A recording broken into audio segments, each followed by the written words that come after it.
we have the fifth pick. Giants. Giants have the fifth pick. So, me personally, I'm liking what the Giants have been doing this year. No, I'm good this way. There we go. I like the move head coaching. Head coaches came in and he made some other moves. So I do like them. Now, they only had 1, 2, 3, 4, 5, 6, 7 picks in this draft. 2 in the first round. First one was edge rusher, R2L Show. Now, I would have liked them to get, so the Giants should have gotten Jeremiah Love. That is the running back they should have gotten. That would have helped this team out in a minute. Don't get me wrong, I love Scatterbo, but I'm sorry, as a business, operating a business, but he just had an injury. We ain't trying to let him get hurt again. We need to draft somebody else. That way, we got a healthy running back going down the field every single game. Not just one. We have a healthy running back, meaning you're keeping Scatterbo and the rookie at a point where, the injury is less. Scatterbo was on the field pretty much, 90% of the time? As a rookie, he was always on the field. And it was a non-contact injury on basically him falling on his ankle wrong. That's a lot of activity, but it was an accident. It wasn't even like he was hit. Now, regardless of the fact it is a foot injury, and those things heal differently. Nothing wrong with that. But what I'm saying as a business, I'm looking at it from a business standpoint. I want to get somebody else back there to help this guy so we don't have a situation where when one goes down, we're asked out basically. It didn't happen that way because the Cardinals are ignorant, but they did get edge rusher R2L Show, and in the first round they came back in and got an offensive tackle, Francis Moiga. Legore, I hope I said that right. They do need, I would say I'm okay with that because they need to get some help, make sure they keep their quarterback protected. Young quarterback. They need to work on his mechanics a little bit more and not have him running for touchdowns so much. But I think with Arvo, that a lot of that is going to change. You're going to see a lot of that change. Second pick, they got a cornerback. I'm okay with that. Colton Hood. Third pick, they got a wide receiver. That for me is fine. They already have a couple of good receivers already, especially Malik Willis, Malik Neighbors. He'll be back this year as well. So Giants are headed into the right direction, especially with this draft. Sixth pick, they got a defensive tackle, Bobby Jameson Travis. With the sixth, they had 3 picks in the 6th round. They also got J.C. Davis on another offensive tackle and linebacker Jack Kelly. So I would say for me, I would give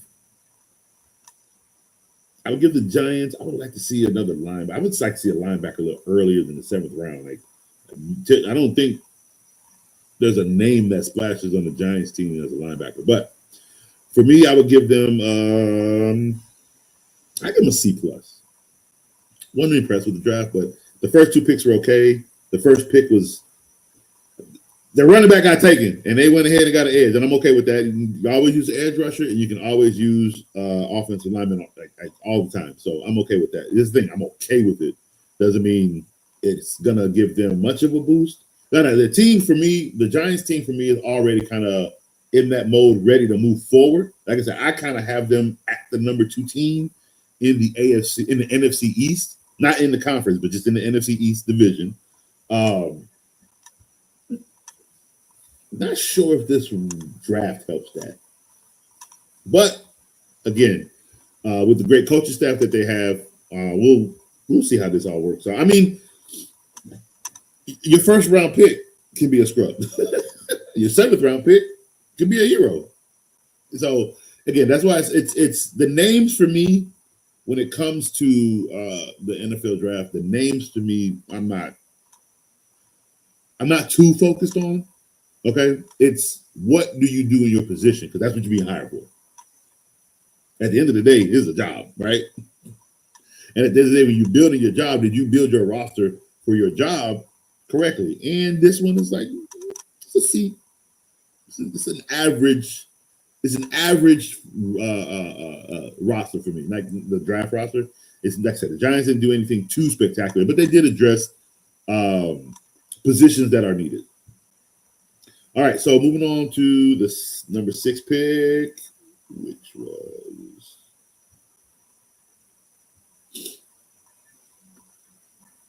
all right. So the Kansas City Chiefs had the 6th pick in the draft.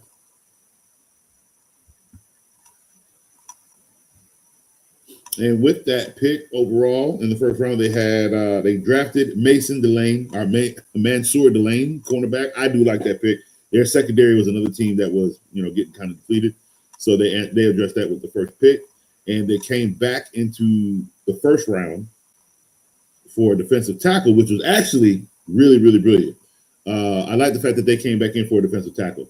That be like defensive, how many went? Maybe 2 or 3 went before him. So he's a top 5. I wouldn't say he's a top 5, but they got basically a potential top 5 drafted defensive tackle to the team. A young rookie like that in the middle, that's always good. That's just young, healthy strength that you need in the middle of the field. Running backs beware. So they have Justin Fields as their quarterback for the Kansas City Chiefs, right? Basically, Andy Dalton is going into this year straight defense. Or not Andy Dalton, Andy Reid. Straight defense, meaning he is going to win games defensively, okay? He's going to basically put Justin Fields out there. Like, he's going to put him out there. Like, he likes his style of football play, so he's going to put him out there, but he is not banking wins strictly on that. He is building a defensive team to hold the fort for Mahomes to get back. How do you know? Well, not only did they get a corner with the first pick and the defensive tackle with the 2nd pick in the first round, they came in the 2nd round with the 8th overall pick in the 2nd round, 40th overall pick, and got Mason Thomas, edge rusher. Then they came in the 4th round, and they got a cornerback, Jaden Kennedy. So they basically, with their first 4 picks, went straight defense. That is how you know what Andy Reid's intentions are going into this season. They got a running back in the 5th round, Emmett Johnson. You want to know something funny? He might end up being the best running back the Kansas City Chiefs ever had. Everybody else that is running that ball for Kansas City, like Clyde Edwards-Helaire, got drafted too early. They were not those kind of players. He is, I think, right where he needs to. Emmett Johnson, to me, is right where he needs to be drafted. Maybe in the 4th round. He could have won the 4th round. But I just think where his value is, Kansas City's going to get a lot out of this cat. So I think he's my he's not my sneaky player, but I would say a player you should keep your eye on if you're looking for instance, for fantasy purposes, right? You're looking for a rookie running back late in the draft. Emmett Johnson might be that guy. So we'll keep our eye on Emmett to see how he does, OTAs, train, listen to how they're using him, listen to how he's been, how he's doing at practice.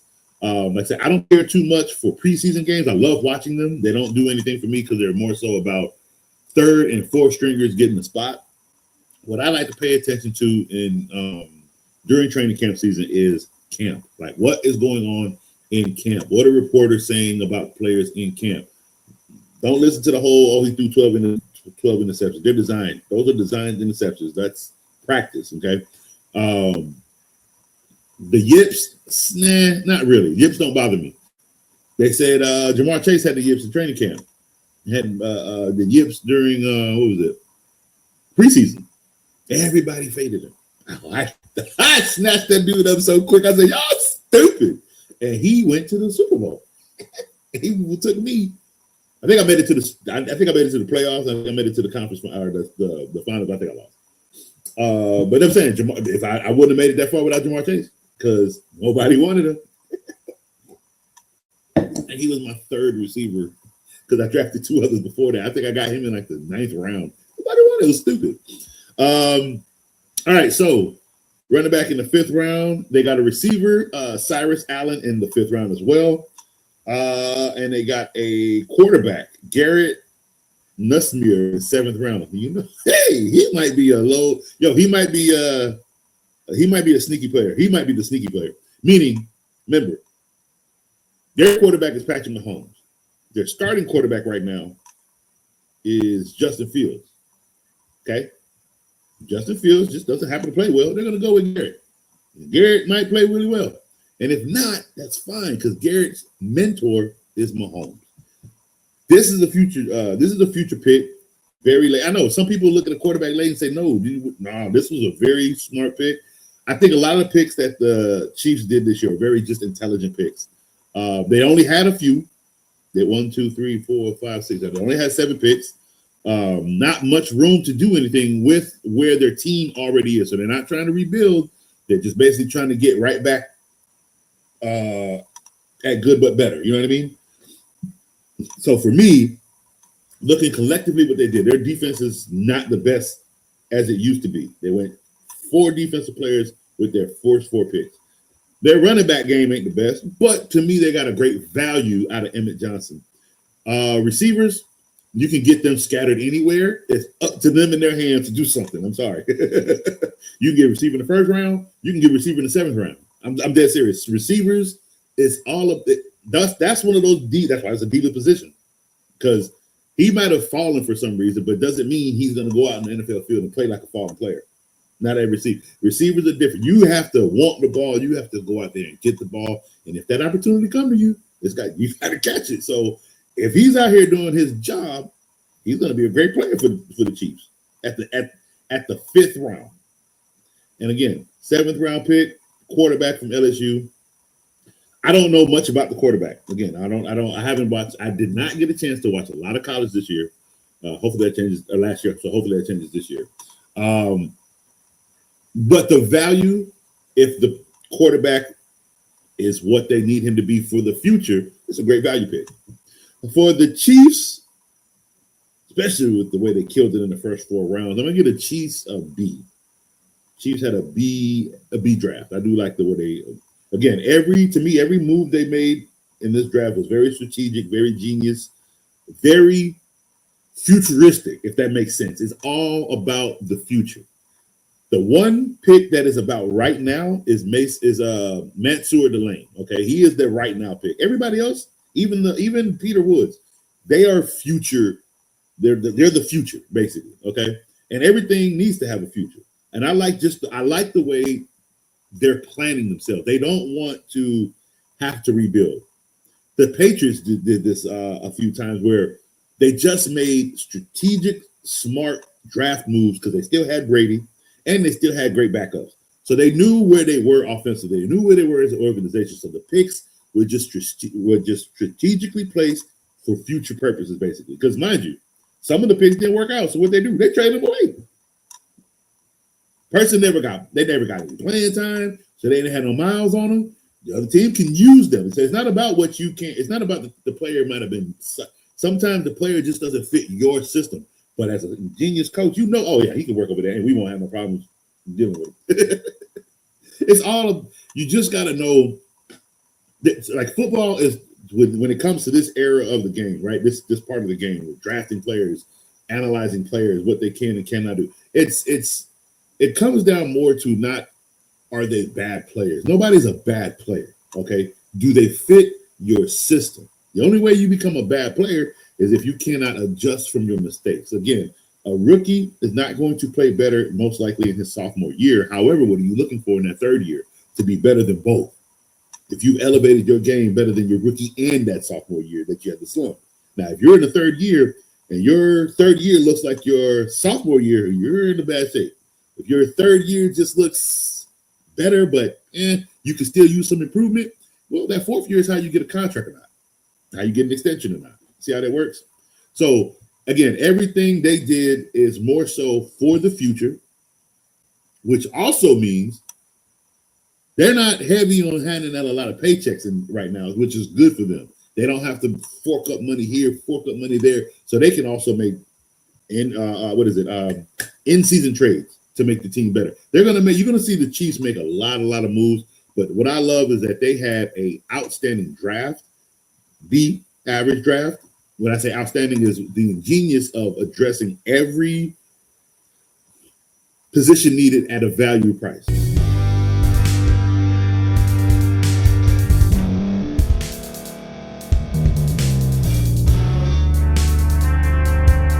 Thank you for staying to the end. If you're watching this on YouTube, please like this video, subscribe, and also hit that notification button so you can be notified next time we put out a video. If you're listening on any podcast platform, subscribe and hit that notification button, y'all, so you can be notified we put out another podcast audio. And last but not least, hit that share button. No matter what you're listening to or watching it, hit that share button and send it to somebody that you know that would love to watch this episode you just listened to. So once again, thank you for staying to the end, and we'll see y'all in the next episode.